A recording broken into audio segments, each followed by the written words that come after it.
Hi y'all, welcome to or back to my channel. My name is Amanda and I do natural hair and lifestyle videos. Let me be real here. I do not currently have any lifestyle videos in my upcoming queue. With everything going on right now, both life and style are firmly in the crapper. So settle in and enjoy the hair content.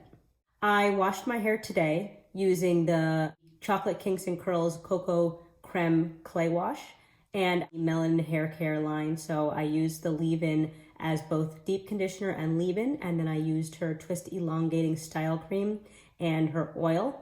I'll insert a picture of how I set my hair, and these are the results that I took out today. My honest opinion, I absolutely hate this hairstyle. I feel like that guy.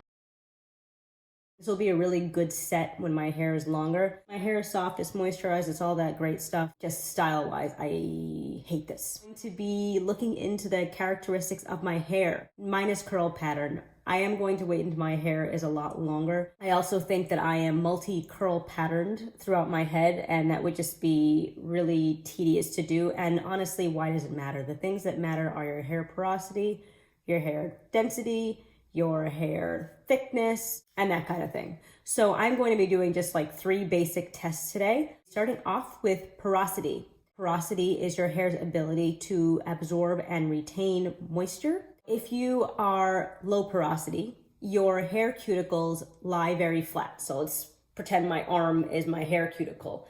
So this would be low porosity hair. There is no easy place for water to enter. Heat will slightly raise the cuticles, allowing moisture or water or whatever it is into the follicle. But just as much as it keeps in that moisture, it is hard for it to lose that moisture. I find it very easy to get moisture out of my hair. But if we're looking at the textbook definition, yes, low porosity hair, it's hard for you to take in moisture and it's hard for that moisture to leave.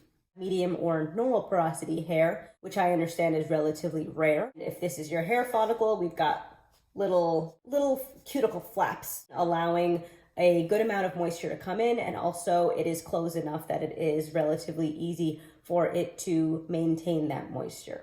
Lastly, we've got high porosity hair. High porosity is just like, these are the cuticles. They're wide openings, so it's just very porous. Water comes in, water comes out. There are a couple of tests.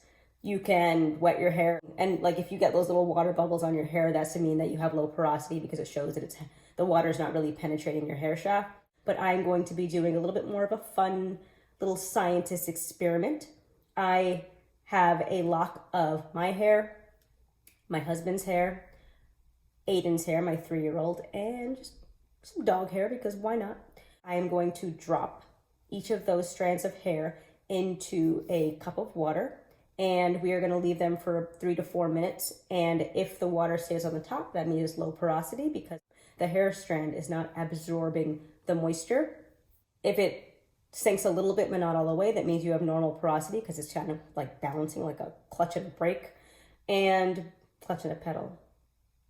It's been so long since I drove a manual car. But high porosity hair, your hair would drop all the way to the bottom because it absorbed pretty much all the moisture. Next test will be whether my hair is coarse or fine.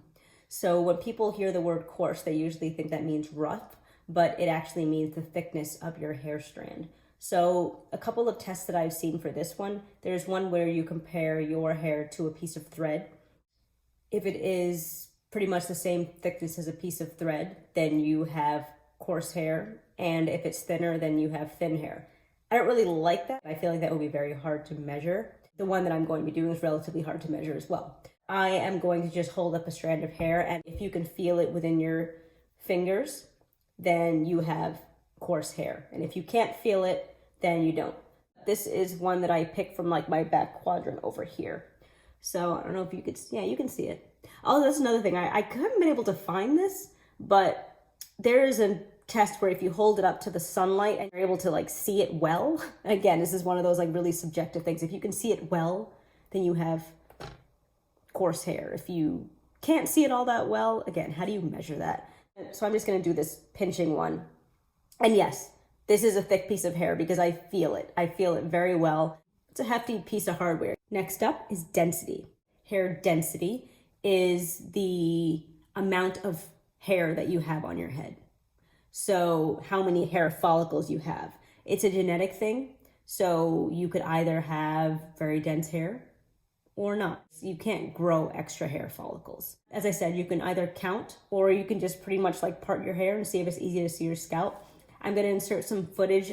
They say just to take clean, unadulterated hair and just try to like move it around and see if you can see your scalp. I could take a square inch of hair and count all of them, but from what I understand, you have approximately 2,200 pieces of hair per square inch for the average person. So I am not going to be doing that. It was not easy to see myself. I also do find that I have thick hair. Like it feels like I have very thick hair. So this is not a science, but I would say that I have high density hair. Another test that I could do, and I would have to do this in a few months, is the ponytail test, where you take all of your hair, put it in a ponytail, and then you measure the circumference of the ponytail. And I think if it's like 2 to 3 inches, then you have medium density, 3 to 4 high, and then low if it's like less than 3. But my hair would have to be longer enough for me to gather it into one section. So we've got low porosity, coarse strands, high density. I apologize if this video seems like a waste of time. There are not a lot of parameters to check out. That actually just brings me to the end of the video. Let me know if you disagree with anything that I have observed. And I will be back next week, probably with another wash day video and product review from the stash of products that I have not used yet. Thanks for watching and have a nice day.